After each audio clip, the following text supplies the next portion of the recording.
Welcome to my channel. నేను చేపల వేపుడు చేసుకుంటున్నాను. చింతపండు పులుసు పోసుకుంటున్నాను.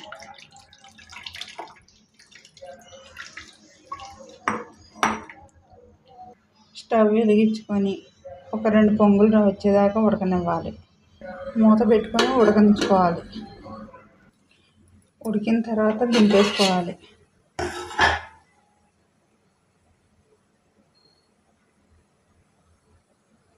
అది దింపేసిన తర్వాత నూనె పెట్టుకోవాలి. నూనె కాగాక వేసుకోవాలి. సిమ్లో పెట్టుకొని వేగనివ్వాలి. వేగిన తర్వాత తిప్పుకోవాలి.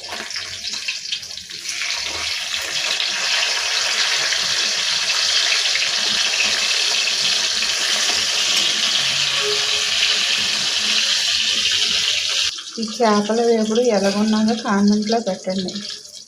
లైక్ చేయండి, షేర్ చేయండి, సబ్స్క్రైబ్ చేసుకోండి, బెల్ ఐకాన్ క్లిక్ చేయండి.